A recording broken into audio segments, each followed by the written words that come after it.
All right, folks. Today we're going to go through Leetcode 217, which contains duplicate. And in this problem, it's asking us, given an array of integers, return true if any value appears at least twice in the array, and then return false if every element is distinct. So it's pretty straightforward. And to me, the most intuitive approach to this problem was using the brute force solution, which is basically two for loops. So we have our first for loop starting off here at 1, and then we have a nested for loop that starts off at the second value, and then it'll just compare each value until it finds a duplicate. And that's pretty straightforward, pretty intuitive. If we're using for loops and we're using a nested for loop, then you can probably already tell the time complexity is going to be pretty bad, but it at least gives us a start and a solution to this problem. So just to kind of write out the code, the first line is going to be something like this. It's going to be for I in range of the length of our array. And then this line of code right here is basically going to start us off right here at 1. And then the second line of code for j in range, and we're going to start off at 1 position ahead. We're going to, because we want to start right there, so I plus 1 will do that. And then we're just going to go the entire length of the array. And then after we do that, we want to start comparing values. So to compare I and j together, we can just use an if statement. We can say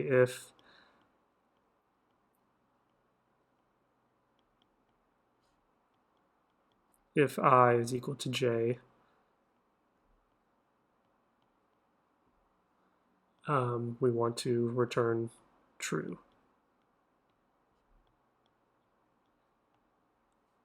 And then if we go through this entire array, and like in the case of example 2, if we go through the entire array and there's no, like I never equals j, then we know to return false.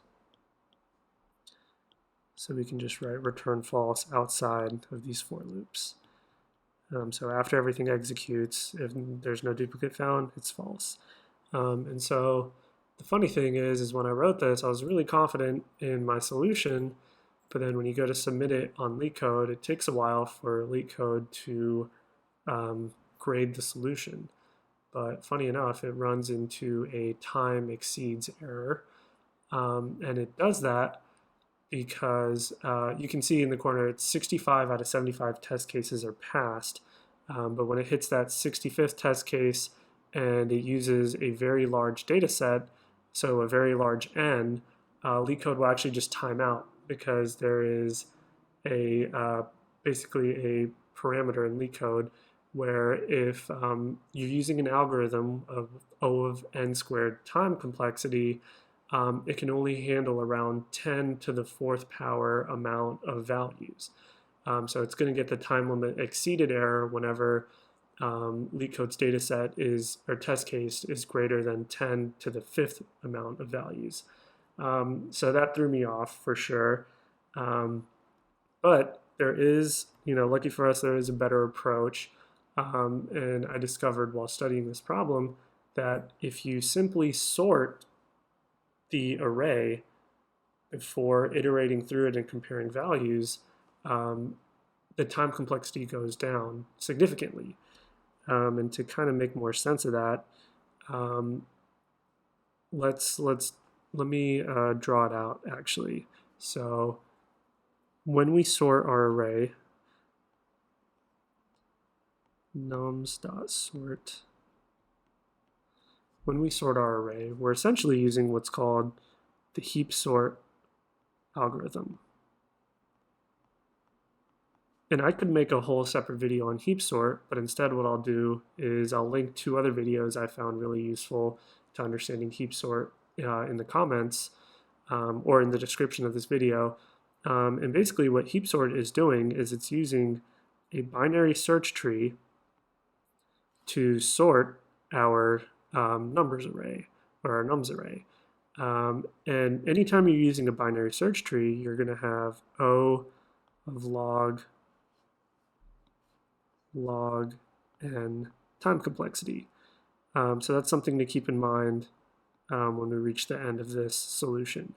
So long story short, basically it's good to remember that whenever you're using the sort algorithm, we're actually using heap sort, which is a binary search tree algorithm that has an O of log n time complexity. So now that we know that, we've sorted our array. Now what we want to do is, or the idea at least, is we iterate through our array, and then we just compare the first value to the value in front of it.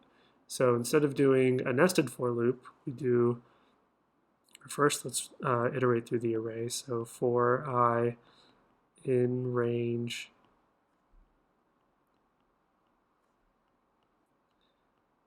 and it's important to remember that we're not trying to go through the entire array because we're actually using, or I'll explain this after I write the code. So we're going through an entire array, and basically we're just going to ask if I is equal to, so instead of using nested for loops, we'll just compare it to the value in front. And because we're comparing it to I plus 1, we have to have the -1 right here. Because if we didn't have that -1 there, we'd get an index out of bounds error because when we reach the second, or when we reach the last value in the array, it would try and find I plus 1, but it wouldn't exist. So that's why we have that -1 there. So if two values are equal to each other, we can return true. And then if they're not any duplicates at all, we just return false. So like I said, this is O log of n time, mainly because we use heap sort.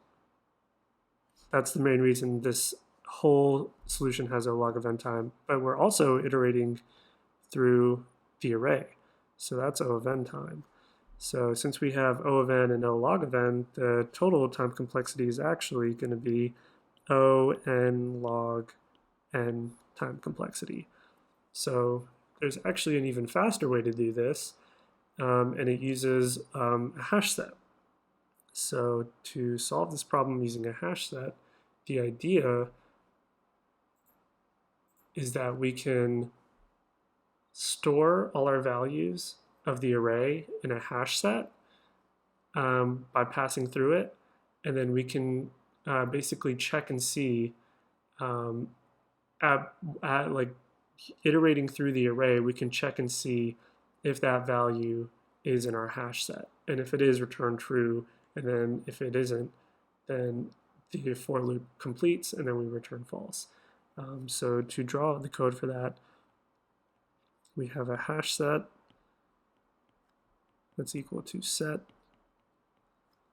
And the reason we're using hash set instead of hash map is there's a key difference between a hash set and a hash map. A hash map has key value pairs, so it kind of forms like a table like this, whereas a hash set simply stores unique elements using, and it refers to them using the hash code instead of in a hash map where you have a key and then a value. In a hash set, it just stores unique values, and it refers to them using hash code as the key. So it's a little bit different use case. So for our use case, this makes a little bit more sense to use a hash set. So the idea is that we have, so we have our hash set, and now we want to iterate through our array. So for n in nums.